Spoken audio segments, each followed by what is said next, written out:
Em 2015, em Vancouver, no Canadá, um cara chamado Bill Gates, você deve conhecer, porque os computadores que você usa, provavelmente foi ele quem criou, e o sistema operacional, o Windows 10, o Windows 8, o Windows 7. Esse cara é um cara visionário, meu irmão. Esse cara é um cara visionário. Em 2015, em Vancouver, ele praticamente profetizou, parecia um profeta falando sobre o coronavírus. Ele não cita o nome do corona e nem do Covid-19, mas ele cita o nome de outros vírus e ele faz um comparativo e faz uma alusão ao futuro, como poderia ser as guerras futuras. 5 anos atrás, praticamente, ele previu o que ia acontecer. Ele disse, quando eu era pequeno, meus pais... Aí ele mostrou um latão, você vai ver no vídeo, que eu vou postar o vídeo aqui pra você ver, é rapidinho e é bem interessante. Ele disse que quando pequeno, o pai dele se preocupava muito, ficar escondido no porão, com as latas cheias de comida para 6, 8 meses, 10 meses. E ele disse, eu não acredito que a Terceira Guerra Mundial, ou que as próximas guerras sejam com força bélica, com armamento, com bombas nucleares. Ele disse, eu acredito que coisas minúsculas como o vírus poderão infectar pessoas e proliferar no mundo inteiro e matar milhões e milhões de pessoas no mundo.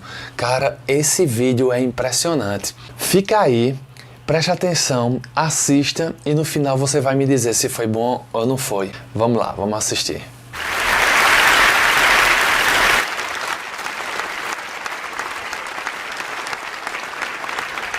When I was a kid, the disaster we worried about most was a nuclear war.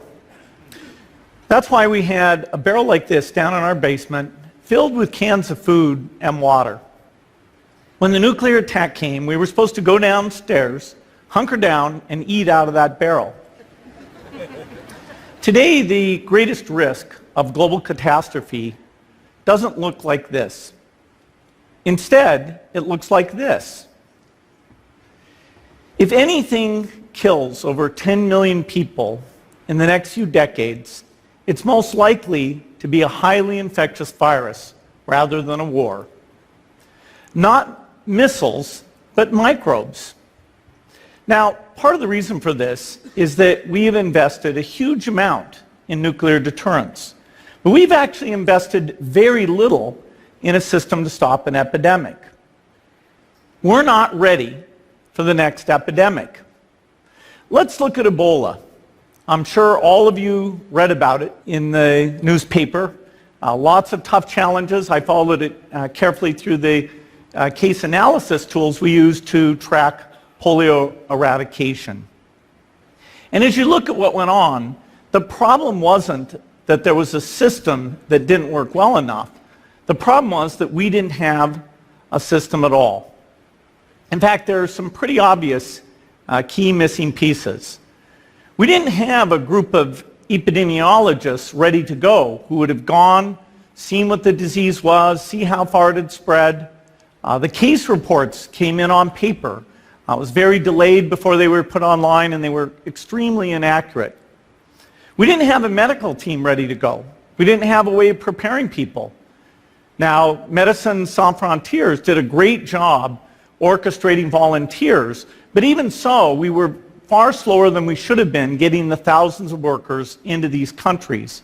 And a large epidemic would require us to have hundreds of thousands of workers. There was no one there to look at treatment approaches, no one to look at the diagnostics, no one to figure out what tools should be used. As an example, we could have taken the blood of survivors, processed it, and put that plasma back in people to protect them. But that was never tried.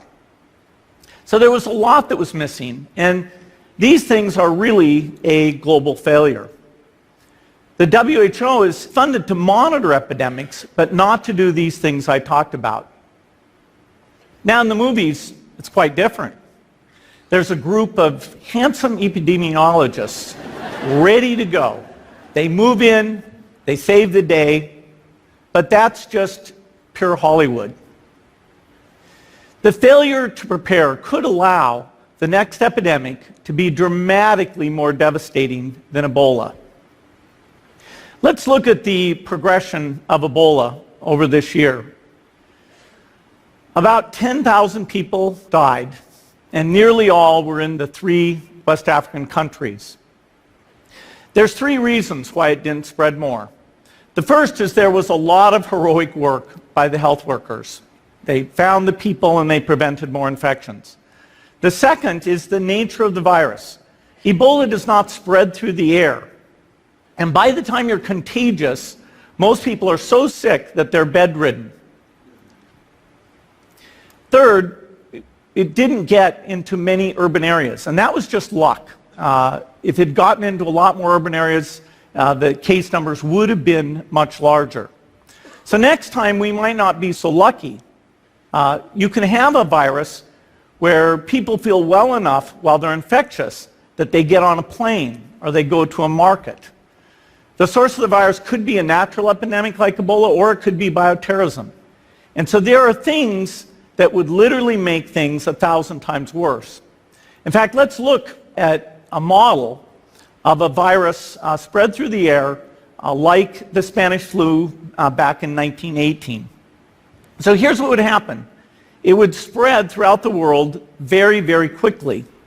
And you can see there's over 30 million people die from that epidemic.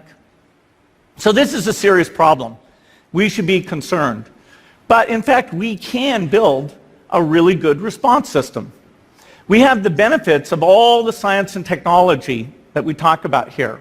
We've got cell phones to get information from the public and get information out to them. We have satellite maps where we can see where people are and where they're moving. We have advances in biology that should dramatically change the turnaround time to look at a pathogen and be able to make drugs and vaccines that fit for that pathogen. So we can have tools, but those tools need to be put into an overall global health system, and we need preparedness. The best lessons, I think, on how to get prepared are, again, what we do for war. For soldiers, we have full-time waiting to go.